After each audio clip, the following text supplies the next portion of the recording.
Hello students, मैं अमित कुमार आज फिर एक नई वीडियो के साथ आपके सामने हूँ। और इस वीडियो में हम देखेंगे जो भारत से संबंधित कुछ घटनाएं हैं, उनकी सन हम देखेंगे किस किस सन में कौन कौन सी घटनाएं घटी, और उन घटनाओं के बारे में कुछ भी जो भी उस घटनाओं के बारे में घटित हुआ उसके बारे में हम इस वीडियो में देखने वाले हैं। तो चलिए शुरू करते हैं अपनी इस वीडियो को। और सबसे पहले हमारी इस वीडियो में सबसे पहला क्वेश्चन है, और ये हम कहाँ से कहाँ तक देखेंगे। हम 663 ईस्वी BC से 1000 BC तक का काल देखेंगे, यानी कि जो ईसा पूर्व का काल होता है उसके बारे में हम कुछ डेट देखेंगे।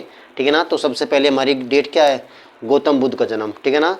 तो जो महात्मा बुद्ध थे, जिनको हम लाइट ऑफ एशिया भी कहते हैं, उनका जो जन्म हुआ था वो 563 BC में हुआ था, यानी कि ईस्वी से 563 BC हम कह सकते हैं उनका जन्म लुम्नी कपिलवस्तु के अंदर हुआ था। ठीक है ना।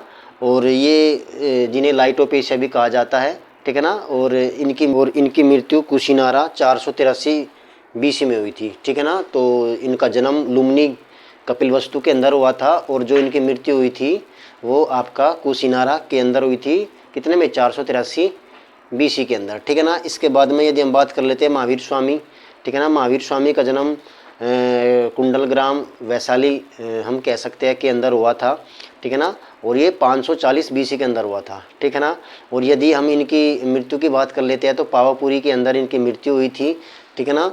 और जो महात्मा बुद्ध की जो के बारे में यदि हम अन्य तथ्यों की बात कर लेते हैं तो इन्होंने जो अपने जितने भी हम कह सकते हैं उपदेश दिए थे वो पाली भाषा में दिए थे, और महावीर स्वामी के जितने भी उपदेश थे वो प्राकृत भाषा के अंदर दिए गए थे।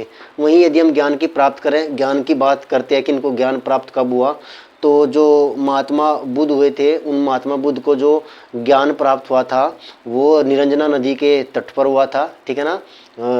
पीपल के वृक्ष के नीचे। वहीं यदि हम महावीर स्वामी की बात करें तो जो रिजुपल्ली का एक नदी थी उसके किनारे इनको क्या होता है, ज्ञान की प्राप्ति हुई थी। इनको ज्ञान की प्राप्ति 12 वर्ष के बाद हुई थी, और गौतम बुद्ध को 6 वर्ष के बाद में ज्ञान की प्राप्ति हुई थी। ठीक है ना।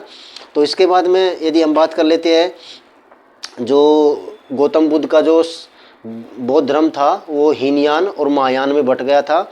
वहीं महावीर स्वामी का जो जैन धर्म था वो भी 2 हिस्सों में बट गया था, श्वेतांबर और आपका दिगंबर। ठीक है ना।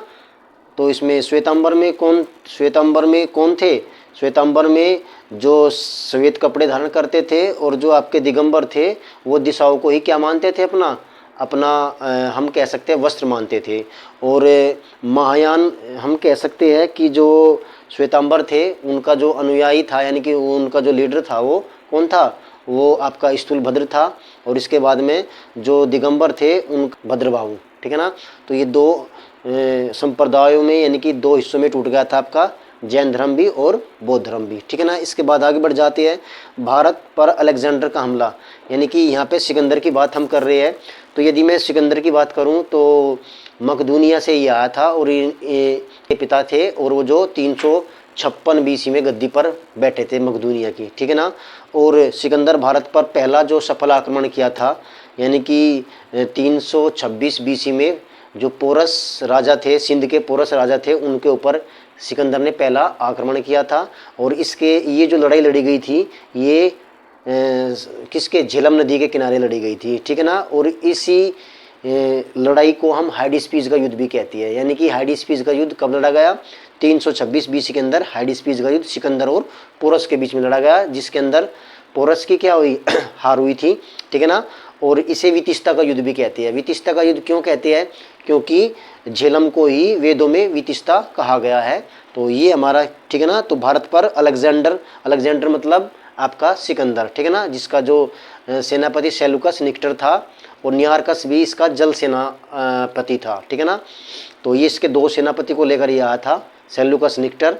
ठीक है ना। जो आगे चल के चंद्रगुप्त मौर्य के साथ में जिसका युद्ध होगा। और एक इसका जो दूसरा सेनापति था जिसको हम जल सेनापति हम कह सकते हैं, नियारकस। ठीक है ना। तो सेलुकस की हम बात कर लेते हैं, यानी कि सिकंदर की बात कर लेते हैं। सिकंदर जैसे ही हाइडिस्पीज का युद्ध करके आगे बढ़ता है तो व्यास नदी आती है, तो उसके सैनिकों ने वहाँ से व्यास नदी को पार करने का क्या कर दिया, मने कर दी, और वहीं से जो सिकंदर था वो सेल्यूकस निक्टर को छोड़कर वापस चल दिया, ठीक है ना। तो बेबीलोन के अंदर, बेबीलोन में पहुंचकर उसकी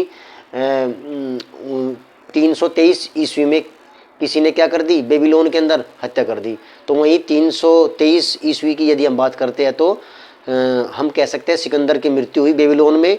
वहीं 322 बीसी की यदि हम बात कर लेते हैं तो चंद्रगुप्त मौर्य का क्या हुआ, वो गद्दी पर बैठता है, ठीक है ना। राज्याभिषेक उसका पहले ही हो जाता है, लेकिन मगध की गद्दी पर वो 322 बीसी के अंदर बैठता है, ठीक है ना।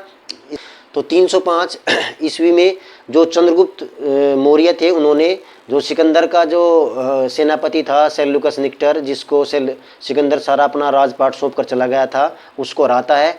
और इसी हार की वजह से काबुल, कंधार, ठीक है ना, आदि जो बड़े बड़े उस समय के राज्य थे वो चंद्रगुप्त मौर्य के हिस्से में आ जाते हैं, यानी कि वो जीत लेता है उनको, ठीक है ना। इसके बाद में 273 से 232 अशोक का शासन रहा, ठीक है ना।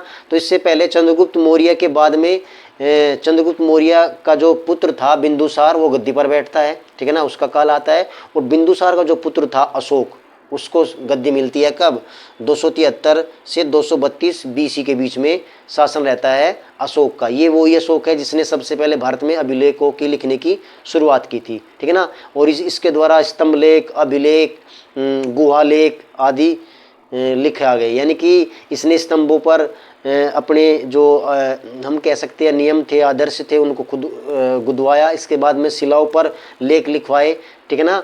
तो शिलालेख का प्रारंभ यदि किसी के काल में हुआ था वो अशोक के काल में हुआ था, ठीक है ना। तो अशोक के बारे में देख लेते हैं। इसके बाद में 261 जो बड़ी फेमस एक युद्ध है, कलिंग की लड़ाई होती है। और कलिंग पर विजय प्राप्त करने के बाद में जो अशोक होता है वो बहुत रक्तपात देखकर उसका हृदय द्रवित हो जाता है, और वो क्या करता है, युद्ध ना करने की क्या कर देता है, मना कर देता है। और इसके बाद में वो क्या बौद्ध धर्म ग्रहण कर लेता है, ठीक है ना। और बौद्ध धर्म के प्रचार प्रसार में वो लग जाता है, ठीक है ना। तो अशोक की बात हमने करी। और अशोक के अभिलेख की यदि हम बात करें तो 7वां अभिलेख अशोक का क्या है, सबसे बड़ा अभिलेख है, ठीक है ना। और उन्हीं अभिलेखों में अशोक के अलग अलग नाम जैसे प्रियदर्शी आदि मिलते हैं, ठीक है ना। तो आगे बढ़ जाते हैं। इसके बाद में 145 से 101 तक एलोरा का क्षेत्र, श्रीलंका के चोल राजा यानी कि कन्नौज का एक स्थानीय निवासी था। और इसने अपने पोरस से, अपने साहस से और अपने युद्ध कौशल से शकों को हरा दिया था। और इसी उपलक्ष्य में उसने क्या चलवाया, विक्रम संवत चलवाया, ठीक है ना। तो 58 बीसी में, और उसने अपने आप को क्या कहलवाना शुरू कर दिया, विक्रमादित्य, ठीक है ना। आगे बढ़ जाती है। इसके बाद में 78 एडी आ जाती है, यानी कि अब एडी आ जाती है ईस्वी से 78, ठीक है ना। तो वो बीसी खत्म हो जाती है, अब शुरू होता है ईस्वी, ठीक है ना। ईसा पूर्व की घटनाएं यहाँ तक खत्म हो जाती है, ठीक है। तो 78 ईस्वी में हम कह सकते हैं कनिष्क द्वारा क्या चला गया, शक संवत चला गया, ठीक है ना, कनिष्क द्वारा। और ये वही कनिष्क है जिसने अपने काल में चौथी बौद्ध संगति कराई थी, कहाँ, कुंडलवन कश्मीर के अंदर, ठीक है ना। कनिष्क ये एक कुषाण था, ठीक है ना। आगे बढ़ जाते हैं। इसके बाद में कनिष्क के बाद में हम पढ़ते हैं गुप्त युग, ठीक है ना। श्री गुप्त ने गुप्त वंश की स्थापना करी थी, जो सबसे पहला हम कह सकते हैं। इसके बाद में भारत में गुप्त काल स्टार्ट हो गया, जैसे कि सबसे पहले चंद्रगुप्त प्रथम, सबसे पहले तो श्रीगुप्त आया था, श्रीगुप्त के बाद चंद्रगुप्त प्रथम, इसके बाद द्वितीय कुमारगुप्त, समुद्रगुप्त, स्कंदगुप्त, और इस प्रकार से गुप्त वंश की क्या हो गई, शुरुआत हो गई, ठीक है ना। तो भारत का स्वर्णिम काल कहलाता है गुप्त वंश, ठीक है ना। इसके बाद में विक्रमादित्य का राज्याभिषेक यदि होता है तो 380 में होता है, ठीक है ना। विक्रमादित्य क्या थी, एक उपाधि थी जो कि गुप्त वंश के राजा अपने को कहलवाना पसंद करते थे, और 14 विक्रमादित्य हुए थे, ठीक है ना। चंद्रगुप्त मौर्य के काल में सेल्यूकस के साथ में एक यात्री आया था जिसका नाम क्या था, मैगस्थनीज, जिसने इंडिया के बारे में लिखा था, और इंडिया के बारे में एक पुस्तक लिखी जिसका नाम क्या था, इंडिका, ठीक है ना। तो ये भी बड़ा महत्वपूर्ण क्वेश्चन है, तो इसको आप याद रखना। और इसके बाद में अगला जो हम बात कर लेते हैं, विक्रमादित्य का राज्याभिषेक हो जाता है। इसके बाद चंद्रगुप्त द्वितीय, हम कह सकते हैं चंद्रगुप्त द्वितीय, जिसको विक्रमादित्य भी कहा जाता है, ठीक है ना। 405 ईस्वी में इसी के काल में कौन आया था, फाइयान यहाँ पे पढ़ने के लिए आया था, ठीक है ना। नालंदा विद्यालय में पढ़ने के लिए आया था। ठीक है, तो चलिए आगे बढ़ देते हैं। इसके बाद में कुमारगुप्त का राज्याभिषेक 415 के अंदर क्या हुआ था, कुमारगुप्त प्रथम का राज्याभिषेक हुआ था। और ये कुमारगुप्त प्रथम वही है जिसने बिहार में नालंदा विश्वविद्यालय की स्थापना की थी, और जो कि सबसे प्राचीन विश्वविद्यालय माना जाता है। इसके बाद में हम आगे बढ़ जाते हैं। इसके बाद में जो काल आता है वो समुद्रगुप्त का आता है। ठीक है ना, यानी कि कुमारगुप्त प्रथम के बाद में समुद्रगुप्त आता है, और ये समुद्रगुप्त वही है जिसको भारत का नेपोलियन के नाम से भी हम जानते हैं। ठीक है ना, इसके बाद में आगे बढ़ते हैं। तो समुद्रगुप्त के बाद में यानी कि भारत के नेपोलियन के बाद में काल आता है इसका स्कंदगुप्त का। और स्कंदगुप्त का राज्याभिषेक 445 किस में होता है, एडी में होता है। 445 एडी में होता है। और ये इसने क्या किया था, जो सुदर्शन झील थी उसका क्या किया था, गिरनार पर्वत के ऊपर स्थित थी, यानी कि एक झील गिरनार पर्वत पर स्थित थी, उसका जो इसने क्या कर रहा था, जीर्णोद्धार कराया था, यानी कि उसकी मरम्मत कराई थी। किसने, स्कंदगुप्त ने। ठीक है ना, स्कंदगुप्त के बाद में हम आगे पढ़ लेते हैं हर्षवर्धन। जो हर्षवर्धन का शासन रहा वो 606 से 647 तक रहा। ठीक है ना, और राज्यवर्धन की मृत्यु के बाद में, राज्यवर्धन और हर्षवर्धन दो भाई थे। ठीक है ना, तो कन्नौज के अंदर राज्यवर्धन की मृत्यु के बाद में उनका जो भाई जो हर्षवर्धन था छोटा, 16 वर्ष की अवस्था में गद्दी पर 606 ईस्वी में बैठता है। ठीक है ना, हर्षवर्धन। और ये हर्षवर्धन वही था जिसके काल में सबसे पहले हम बात करते हैं चरक संहिता लिखी गई, चरक ने। इसके बाद में अश्वघोष, इसके काल में क्या था, एक कवि था जिसने बुद्ध चरित्र लिखा था। इसके बाद में हम यदि इसकी बात करें तो इसी के अंदर नागार्जुन जो कि भारत का आइंस्टीन कहलाते हैं, वे सब के सब हर्षवर्धन के काल में ही थे। ठीक है ना, और हर्षवर्धन को पुलकेशिन द्वितीय ने हराया था। ठीक है ना, यदि हम इसकी बात कर लेते हैं हर्षवर्धन की को पुलकेशिन द्वितीय ने नर्मदा तट के किनारे हरा दिया था। ठीक है ना, आगे बढ़ जाते हैं।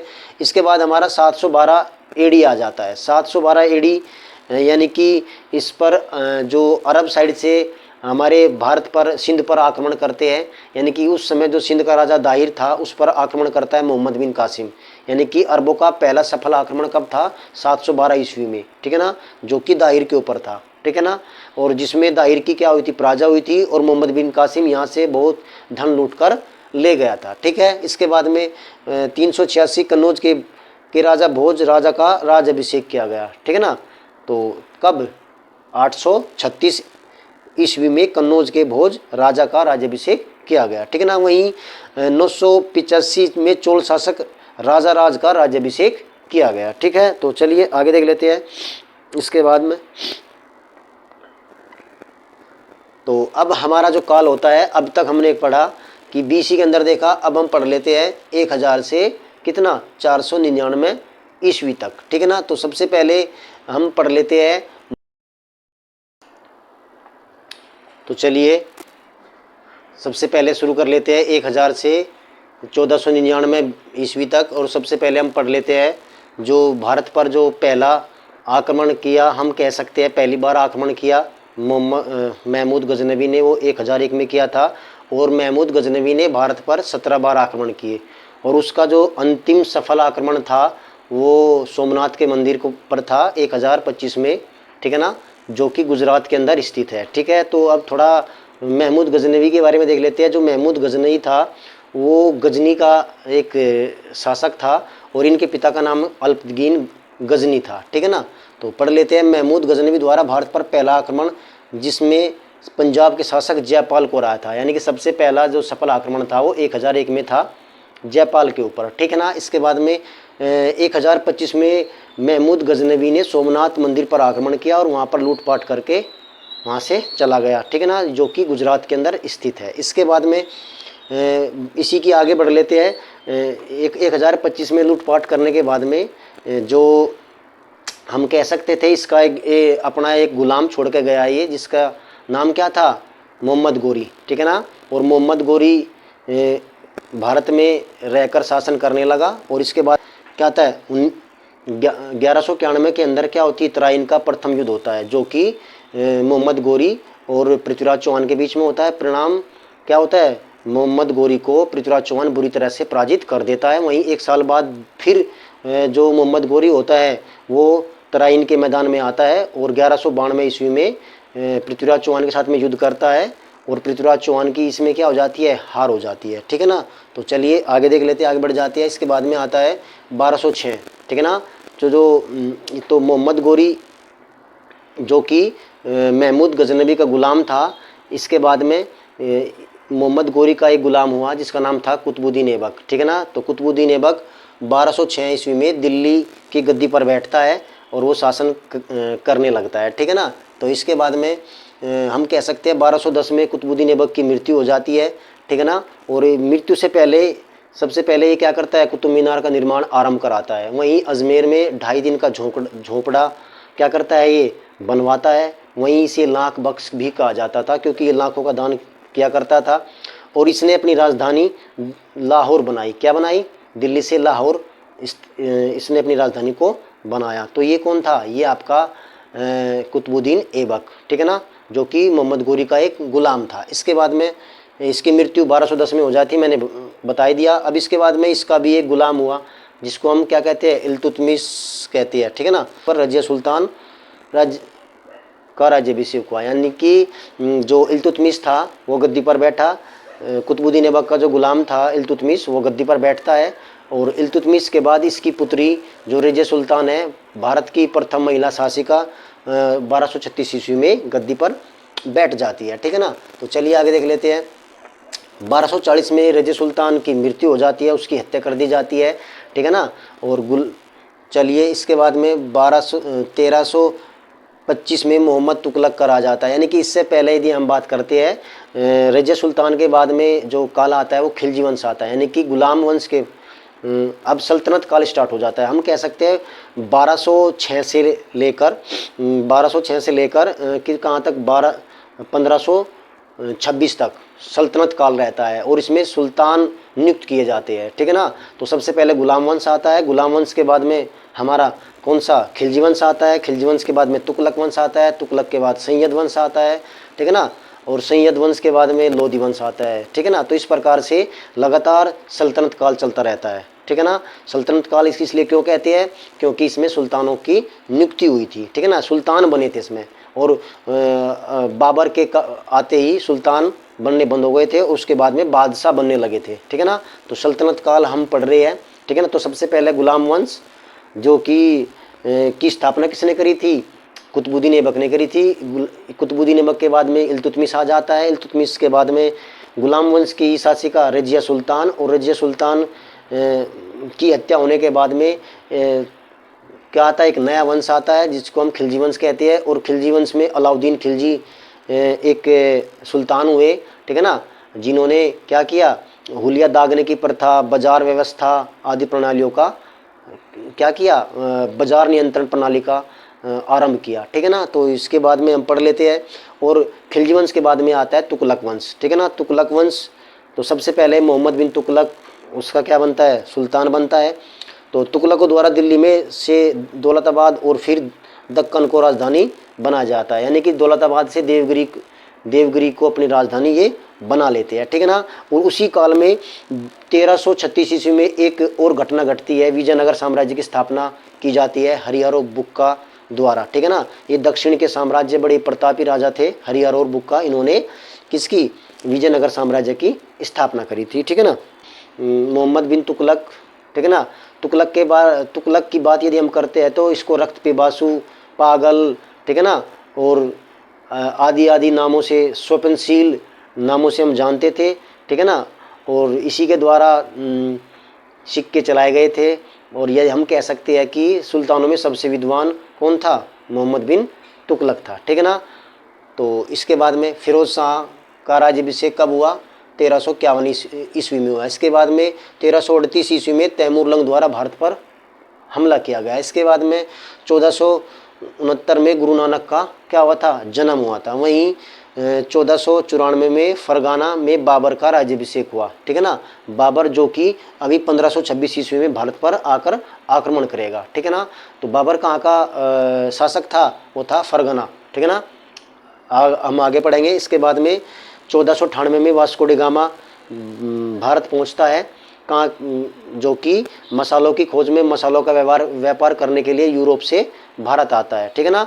और अफ्रीका के कैप ऑफ गुड होप से वहाँ पर उसको एक भारतीय व्यक्ति मिलता है और वो वहीं से ही उसके साथ में होता हुआ भारत की खोज कर लेता है, ठीक है ना। केप ऑफ गुड होप के जरिए भारत तक समुद्री रास्ते की खोज करता है। और ये केप ऑफ गुड होप कहाँ है? ये अफ्रीका के सबसे नीचे स्थित है, ये एक जगह का नाम है, ठीक है ना। यहाँ पे एक भारतीय मिलता है इसको, वास्को डी गामा को, ठीक है। आगे बढ़ जाते हैं। अब 1500 से 1799 तक देख लेते हैं क्या होता है। तो 1526 की यदि हम बात करते हैं, सुल्तानों का काल समाप्त होता है और जो अंतिम लोधी वंश का शासक इब्राहिम लोधी होता है उसको बाबर हराता है, जो फरगना से आता है, ठीक है ना। 1526 ईस्वी में पहला युद्ध लड़ता है बाबर पानीपत के मैदान में, जिसको हम पानीपत का प्रथम युद्ध कहते हैं। तो ये किसके बीच में होता है? बाबर और इब्राहिम लोधी के बीच में होता है। और पहला सुल्तान इब्राहिम लोधी जो कि लड़ता हुआ युद्ध में मारा गया, ठीक है ना। वहीं आगे बढ़ जाते हैं, ये हो गया। इसके बाद में 1526 से 1527 में एक बाबर लगातार यहाँ पे 4 लड़ाइयाँ लड़ता है, 1526, 1527, 1528 और 1529। यदि 1527 की बात करते हैं तो वो खानवा की लड़ाई लड़ता है बाबर राणा सांगा के बीच में। राणा सांगा और बाबर के बीच में युद्ध होता है और उसमें बाबर की क्या होती है? विजय होती है। इसको हम कहते हैं खानवा की लड़ाई।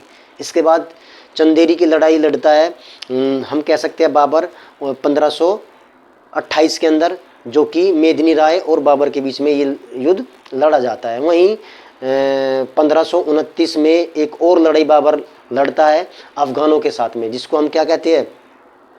घाघरा की लड़ाई, ठीक है ना। तो ये 4 लड़ाइयाँ बाबर लगातार लड़ता है। पानीपत की प्रथम लड़ाई, इसके बाद में आपका कौन सी? खानवा की लड़ाई, जो कि किसके साथ में? राणा सांगा के बीच में राणा सांगा के साथ लड़ता है। वहीं चंदेरी की लड़ाई जो कि मेदिनी राय के साथ लड़ता है। और वहीं आपका सबसे लास्ट में क्या आ जाता है? घाघरा का युद्ध, जो कि अफगानों के बीच में लड़ता है। और इस प्रकार से भारत पर वो पूर्णतः अपना अधिकार कर लेता है, ठीक है ना। तो चलिए आगे बढ़ जाते हैं। इसके बाद में बाबर की मृत्यु 1530 ईस्वी में हो जाती है, ठीक है ना। तो इसके बाद में इसका जो पुत्र होता है हुमायूं, वो गद्दी पर बैठता है, ठीक है। चलिए, तो 1530 में बाबर की मृत्यु हो जाती है और इसका पुत्र हुमायूं गद्दी पर बैठता है, ठीक है। तो चलिए आगे बढ़ जाते हैं। इसके बाद में 1539 की यदि बात करते हैं तो एक महत्वपूर्ण घटना, एक महत्वपूर्ण युद्ध लड़ा जाता है शेर शाह सूरी और हुमायूं के बीच में, जिसको हम चौसा की लड़ाई कहते हैं। जिसमें कि क्या होता, हुमायूं बुरी तरह पराजित हुआ था और दोबारा वहाँ से भागकर आया और उसने 1540 ईस्वी में एक और युद्ध लड़ा, जिसको हम बिलग्राम का युद्ध भी कह सकते हैं या कन्नौज का युद्ध भी हम कहते हैं उसको। तो कन्नौज की लड़ाई या फिर बिलग्राम की लड़ाई लड़ता है और इसमें हुमायूं पूर्णतः क्या हो जाता है?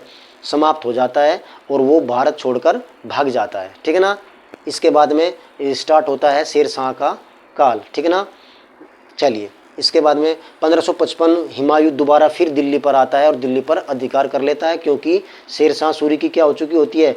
मृत्यु हो चुकी होती है। और तब 1555 में दोबारा हुमायूं लौटकर भारत में आता है और भारत दिल्ली पर अपना अधिकार कर लेता है, ठीक है ना। इसके बाद में 1556 में पानीपत की दूसरी लड़ाई लड़ी जाती है, ठीक है ना। और ये पानीपत की जो दूसरी लड़ाई लड़ी जाती है वो अकबर के संरक्षक हम कह सकते हैं बैरम खां और हेमू के बीच में लड़ी जाती है।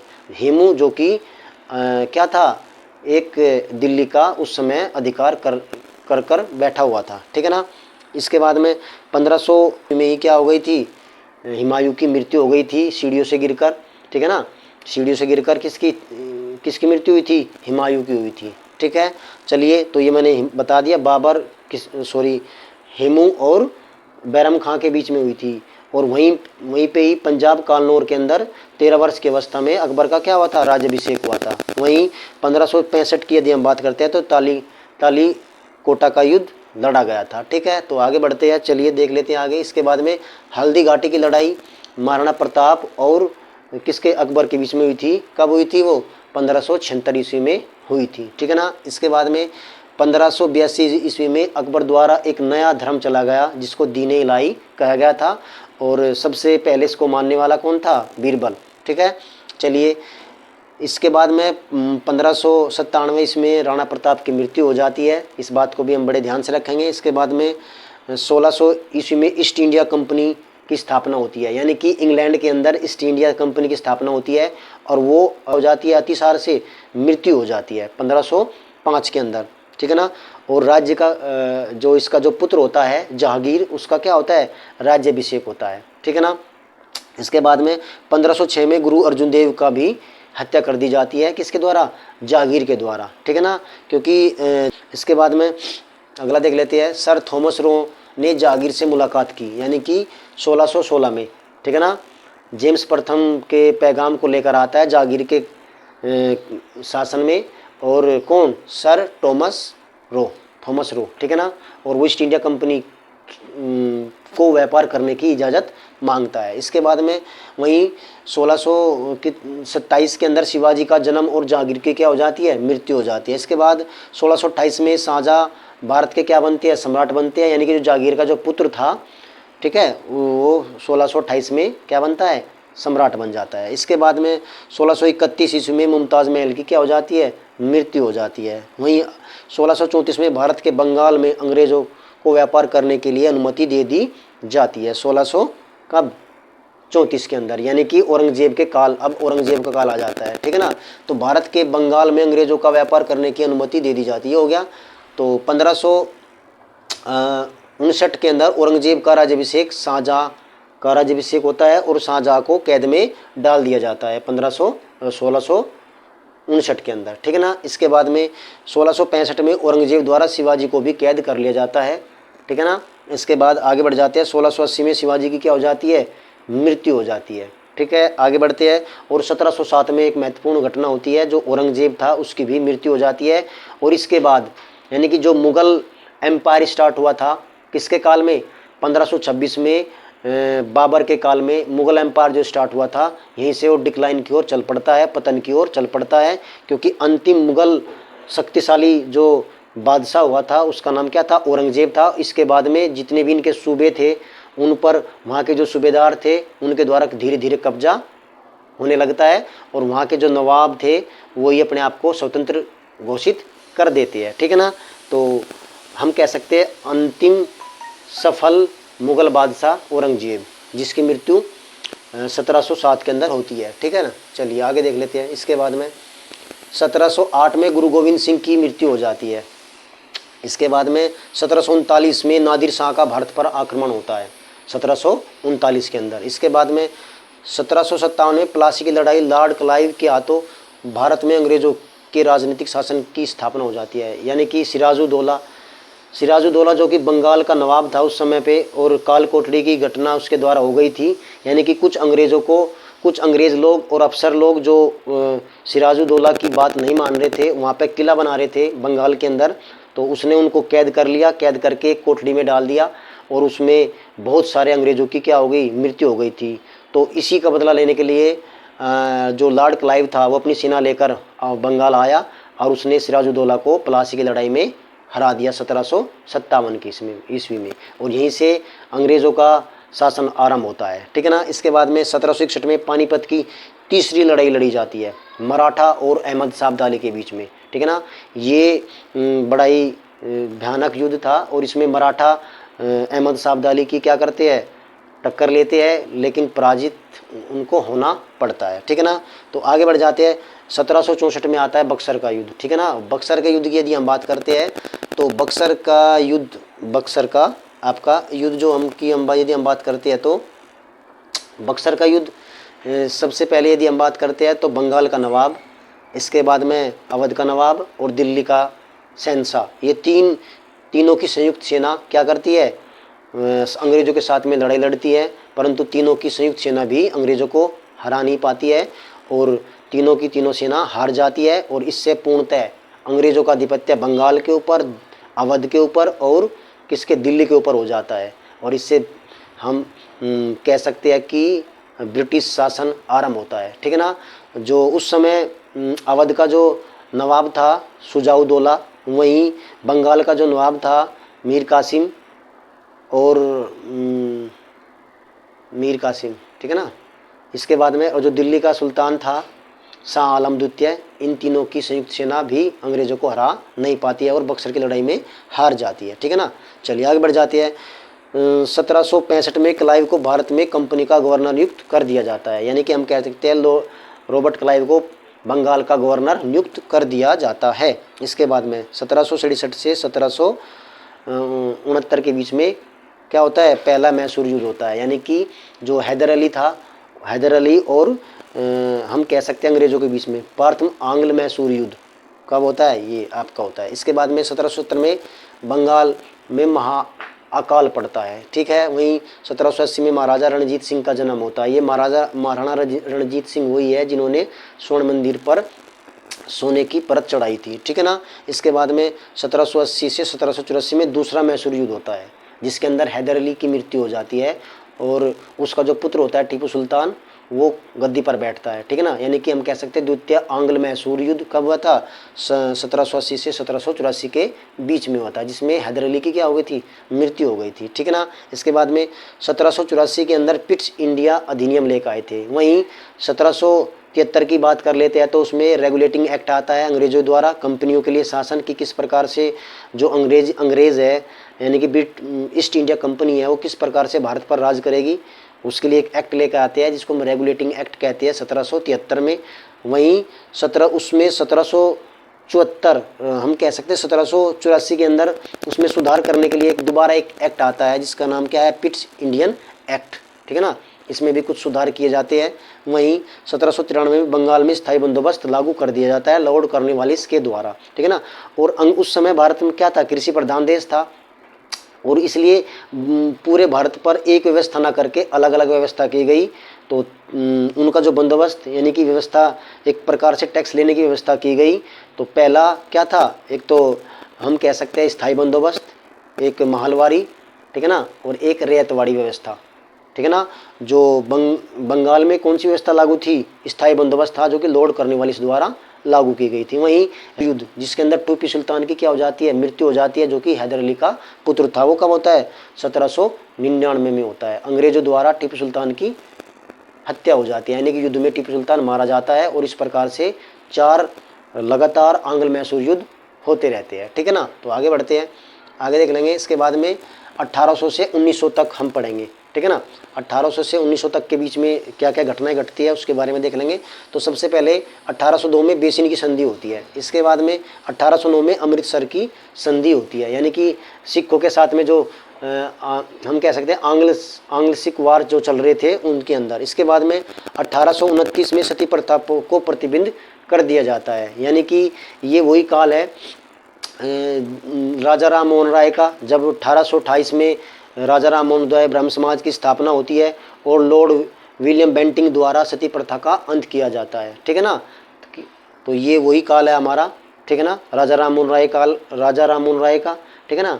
चलिए, और ये राजा राम मोहन राय की यदि हम बात करते हैं तो ये वही थे जो कि अकबर द्वितीय की पेंशन बढ़वाने के लिए कहाँ गए थे, ब्रिटेन गए थे और वहीं पर उनकी क्या हो गई थी, मृत्यु हो गई थी। चलिए, तो 1830 में ब्रह्म समाज के संस्थापक राजा राम मोहन राय की इंग्लैंड में की यात्रा हुई, यानी कि ये वही यात्रा है जब अकबर द्वितीय अपनी पेंशन बढ़वाने के लिए इनको भेजा था और वहीं पर उनकी क्या हो गई थी, मृत्यु हो गई थी। चलिए, 1833 राजा राम मोहन राय की मृत्यु, ठीक है ना। इसके बाद में महाराणा रणजीत सिंह की भी क्या हो गई थी, मृत्यु हो गई थी। चलो, इसके बाद में 1839 से 42 के बीच में पहला आंग्ल अफगान युद्ध शुरू हुआ, ठीक है। इसके बाद में 1845 से 46 के बीच में पहला अंग्रेज सिख युद्ध हुआ। इसके बाद में 1852 में दूसरा अंग्रेज बर्मा युद्ध हुआ, बर्मा जो कि आज का क्या है, म्यांमार है, ठीक है। इसके बाद में 1853 में बॉम्बे से थाने के बीच में पहली रेल चलाई गई, ठीक है ना, जो कि 53 किलोमीटर की थी, लॉर्ड डलहौजी द्वारा चलाई गई। यानी कि हम कह सकते हैं 1853 में भारत में प्रथम रेल मुंबई से थाने के बीच में चलाई गई, जो कि 53 किलोमीटर के लगभग थी शायद, ठीक है ना, लॉर्ड डलहौजी द्वारा चलाई गई थी, ठीक है ना। इसके बाद में 1857 में भारत का क्या होता है, प्रथम स्वतंत्रता संग्राम होता है, ठीक है ना। चलिए, इसके बाद में 1861 में क्या होता है, रविंद्रनाथ टैगोर का जन्म होता है। ये रविंद्रनाथ टैगोर वही है जिन्हें आगे चल के गीतांजलि के लिए नोबेल पुरस्कार की प्राप्ति होगी, जो भारत का क्या लिखेंगे, राष्ट्रगान लिखेंगे, बांग्लादेश का भी, ठीक है ना। चलिए, तो आगे बढ़ जाते हैं। तो इनका जन्म 1861 में होता है। वहीं 1869 में महात्मा गांधी का क्या हो जाता है, जन्म होता है, ठीक है ना। जो कि आगे चल के एक युग पुरुष बनने वाली है, ठीक है ना। तो इनका जन्म कब हुआ था? 1869 में पोरबंदर गुजरात के अंदर हुआ था, ठीक है ना। तो 1885 में क्या होती